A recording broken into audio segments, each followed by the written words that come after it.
Tell me what's happened since the oil spill in your life. How has it affected you? Well, I first heard about it on the radio, and then I started watching CNN and the news and everything like that, and seen all that oil coming out of that well, and I knew when they tried to make that repair and then it blew out worse. I helped build the Ursa platform for Shell, and it's one of the largest oil producing rigs out there in the Gulf. 5 years ago, it was taking $1 million a day. And what did you do on that job? I did the electrical wiring, termination of boxes. You know, I was an electrician, and then I furthered my education for refrigeration and commercial applications and industries like that. You know, I don't do nothing with the homes. I just do big $6 million rack systems with refrigerant and compressors. Wow, and okay. Like And so what happened once the oil hit her, or how did you get involved with that? Well, if you listen to the media, everything was okay. Everything just seemed like, you know, once that well got capped, like it almost, like the media almost disappeared. And what you did hear of was sporadic, that it was okay, everything was going to be all right, you know, it's better than predicted. You know, and this is coming from BP. I mean, who else should know better than the people that make it, you know? I mean, I understand that. I mean, I can't tell Shell, you know, how many hours it's going to take to do a job that, you know, this is what they're designed to do and this is what they do for a living. And so everything was fine. We decided we're going to go on vacation. You know, just a quick little getaway, a couple days, nothing much. Who's we? Myself and my wife, Stephanie Aguinaga, she's there. And my best friend, I grew up with him probably since the age of 4. We've spent our entire lives together. He was more my brother than a friend. I brought him and his girlfriend, and we drove out to Fort Walton Beach, Florida. When I arrived at the Best Western in Fort Walton, I had asked the hotel clerk at the counter, I said, how is the oil spill? Is it bad around here? Can you swim in the waters? And they assured me that a few weeks before, a little bit had come in, but it was gone. And that since the geographical shape of Fort Walton kind of makes a square, that the currents would bypass that square and just continue with everything. And it was made out to be like it was a little safe haven, you know, just cut out in the land, you know, almost like a square, you know.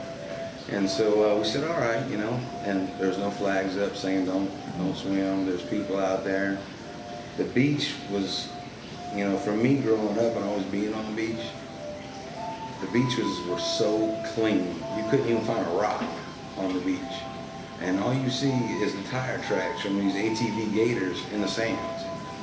And so I'm looking around, I'm like, it's a pretty clean beach, you know. I said, I guess the cleanup effort went really well or something. And then we went swimming. All 4 of us got in the water. My wife, she stayed closer to the shore than I did. My best friend, Merrick, Vallian is his name. That's the one that passed away. He swam out the furthest. Now, swimming out there about 30 yards is a sandbar, is like a sandbar, like a dune. So once you cross over it, then you're into the deeper, more wave waters. But anything that comes over that sandbar is trapped in that, you know, 30, 40 yards going out of water. Because the power to bring it back over the bar is not as powerful as what pushed it over the bar. And I mean, that's just physics. I went swimming out there. I went to the bar and past it, but I went about half of what he did. And, you know, I dove down, seeing how long it would take me to hit the bottom and stuff like that, you know, and touch and come back up. And I swam out there for a little bit. He was swimming. I swam back to my wife, and she swims up to me and she says, baby, you got all this orange stuff all over you. Back in from being out in the deeper waters, I crossed over the sandbar. And that's where I was. And that's where she was, and I swam up to her. And that's when she said, honey, you have all this orange stuff all over in your hair and in your beard. So I looked at him, and it looked exactly like little orange beads. It looks like a suntan wool. It was an orange color. And I would try to get off his face, out of his beard, but it would just smear in. It was all over, and you couldn't get it off. It would just smear in his face, just like suntan wool. So we found, and I think he picked a piece off and looked at it to see what it was. But that's exactly what it looked like. It was just a burnt orange suntan oil, and you couldn't get it off his face. And what was the date? That was July the 8th. July the 8th. And 8th, 9th, and 10th. We were there 3 days. And the exact location? Fort Walton Beach. Fort Walton Beach, Best Western. They're right on the beach. Right on the beach. You come off the pier, and we took the first umbrella right there at the beach. So, and then what happened? You went swimming, the stuff is all over you? Yeah. I assume, and your friend that was with you that went further, he had the same thing? Yeah, he came in and he even had more than what I did. You know, it was all in his hair, it was in his ears, it was down his back, you know. And we were like, what is this? You know, I dove down, tried to get it off me, you know, but I mean, I would literally have to scrape at it with my fingernail to try to separate it from my skin. You know, because it beads up like grease and water does, you know, and it was just stuck in the hairs and the fibers. But we didn't think anything of it. Yeah, you know. So I went in, I laid out on the beach. They stayed out for a little while longer. And I remember when he came back in, you know, to lay on the beach, he still had some on him, you know, and took a towel and got it off. So I mostly stayed on the beach. Yeah. I mean, if somebody would have screamed out, oh my God, you know, here comes something worse than Jaws, I would have got out the water, you know what I'm saying?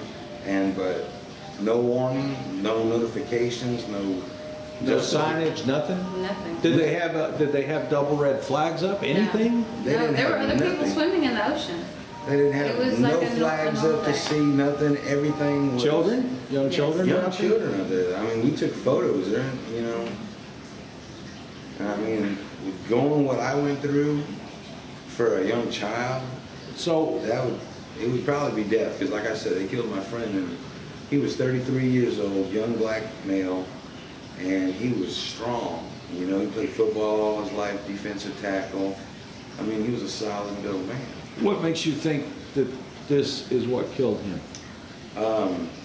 What happened after you guys, you went swimming and this stuff is all over you. Mm-hmm. So how did you get it off? What happened after that? We showered off at the deck right there. They had a shower that had a lot of pressure behind it. And, you know, we got it off of us, went up to our room and we took showers, you know, make sure we were all cleaned up and everything. And after everybody took their showers, everybody's just laying on the bed. I mean, we're exhausted. I mean, it just feels like, you know, you just had no energy left. Anything else going on? I mean, headaches, any problem breathing, anything? My friend had a headache when luckily we had brought a bottle of aspirin with us. And because we were talking about going out and seeing the sights, and he was like, Everett's like, man, I really don't want to, you know. So we really didn't do nothing that night. The next day, we went back out to the beach again, and we swam, and then we stayed more. I would have headaches, and I was thinking, well, you know, maybe it's just a simple headache or something like that. But as the time had progressed, I got so sick. And like I said, when I fell out on July 31st, it was 90 days in a bed I spent on a house set on 67-degree air conditioning. And I have to change I'm only wearing a pair of boxers and a t-shirt, laying on towels, 2 or 3 layers of towels. Because every pore in my body is pouring fluids out of it. I'm losing 6 pounds every 2 days at that point, after I had fallen out with all the muscle contractions and just was basically almost like an induced sleep. You couldn't fight it. How long did this last? That lasted... After a couple days, I forced him to the doctor, you know. Yeah, I mean, she was like, look, you got to do something. This ain't. And the first sign was my glands became very, very swollen. My throat became very swollen. breathing started to be difficult. Then, like I said, my body, every pore on my body just opened up and was trying to flush every bit of water I had in my entire body. Was pouring out of me from head to toe. And that lasted how long? It was probably 3 to 4 days. I'm taking, you know, medicines thinking maybe flu or something like that. I don't know what's going on. Because I'm kind of stubborn. And she got me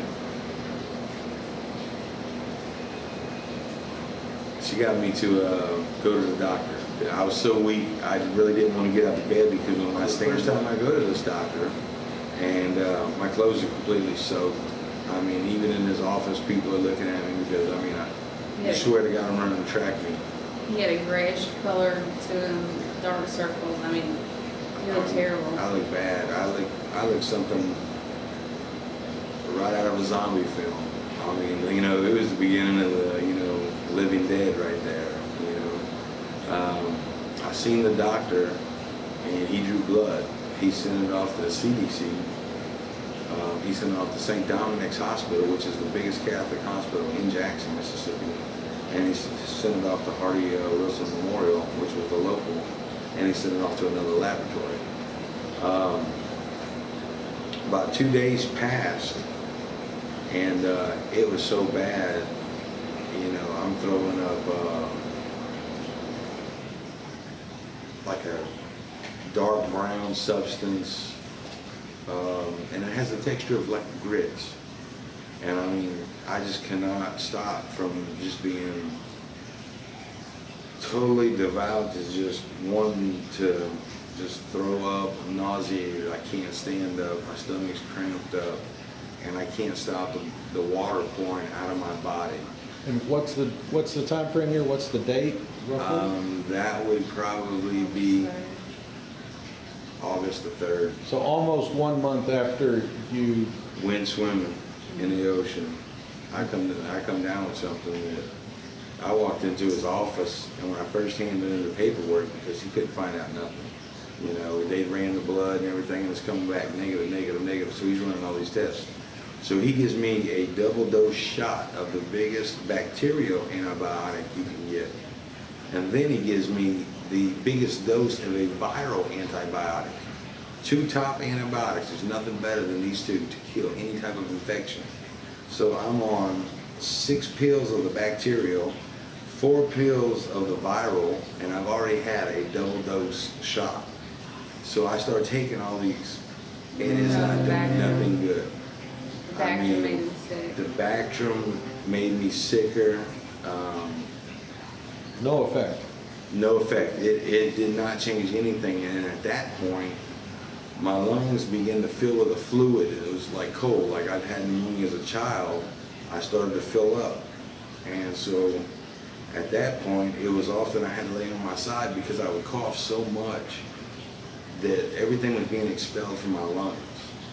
So we went back to the doctor, and on that second visit, when I showed up, they brought me right in. They're like, oh my God, look at this guy, you know, I mean, like I said, Hollywood couldn't have made a better zombie than me, you know, BB. I mean, I looked so terrible, and I was so weak that I couldn't stand for a long period of time. I was just sitting on the end of the operating table, and water is literally just dripping from my nose and off my arms and onto the floor. The doctor had walked past me after talking to me a little bit, greeting me as we came in. And when he walked out, his elbow bumped my elbow, and he stopped. And he looked down, and he just felt it, and he felt my skin. 98.4 degree body temperature, but I'm expelling every bit of water that is in my body. I hear him go in the next room and call another doctor. And he tells his doctor, he says, I got this guy in here, and he's gonna die. He says, I have no idea what he has. And I can hear this. You know, he didn't shut my door all the way, and his door was cracked, my door was cracked. So I'm listening to it, and he's going through all these signs. He's like, this, you know. All your symptoms. All my symptoms, and I'm just listening to it, and at that point, I'm starting to lose hope. You know, he came back and he said, you know, this may be a brand new illness that we haven't even seen before. This could be like the first guy with West Nile nobody knows about. And this is what he's telling me. And I told him at that point, I said, Doc, I said, I'm poisoned.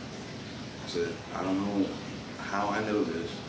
I said, but I am poisoned. I said, run a full toxicology on everything. I'll give you, I wrote down whatever medications I was taking. I said, you run it for everything in that book. I said, because if something don't change soon, I'm gonna die. You feel yourself, if you feel yourself giving up, you feel it attacking you. You feel it every day. What did you think at this point? Were you with him at the doctor's office? Yeah, every time. Yeah, I had no clue. I was scared to death. You know, I lay with him and he's just laying in bed, just soaking sweat, changing his shirt 5 times a day. And that's when after that, you know, second or third day, I said, you're going to the doctor. I said, well, doctor, what is going on? So what, did they do toxicology scans in? Yeah, they did 2 different toxicologies, the blood on the first visit, the blood on the second visit. And I brought the reports with me, and it says diagnosis is chemical exposure. And it says 2 people went swimming, patient severely ill, other person died. And it also, on my toxicology, I'm on critically high levels of different makeup, like hemoglobins, white blood cells, red blood cells, stuff like that, you know, the whole chemical makeup. I'm on critically high levels, and critically low levels. And they found 2 things in my body that ain't even supposed to be there. They're labeled rare. And it's one of them is a bacteria. And what that is negative style bacteria, and that's similar to the microbes that actually eat oil. You know, so I have them in my body, and they're just labeled as rare on toxicology. And Well, I was at the doctor's office, the man in the cup. And when he came out of there with holding that cup, I freaked out. I started yelling. I said, Dr. Watson, let's get over here right now. Because when he was holding it, it looked nothing looked like. he was the one who immediately had the real bad headaches when we first got to the room after our first swim on the beach. We went in probably around 2 o'clock during the day just to even lay down. We had been in the water probably since 10 or 11. So it was just a few hours in the water at that point. When looking back now, we noticed that something was not right. And when you look back now, everything adds up. And he's an African, he was an African-American gentleman? He was an African-American, and he was probably 6 foot, 250 pounds, played football all of his high school life.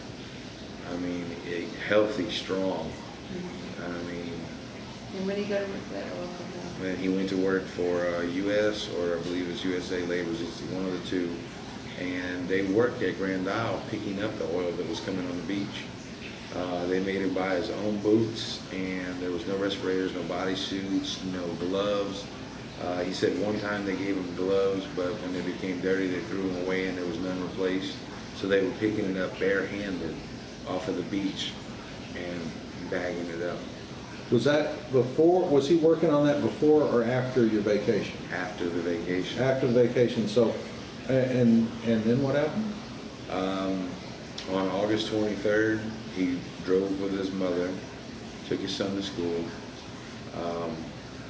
He stopped by his ex-wife's house to say hi, you know, one of their best of friends, grew up together.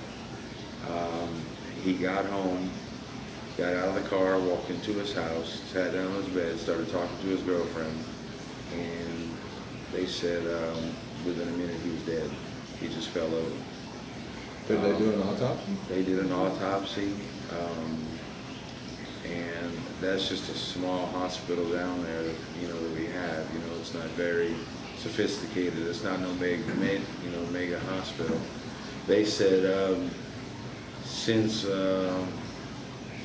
He had seizures. Yeah, he had a few minor seizures years before. They said it must have been just a seizure that lasted too long.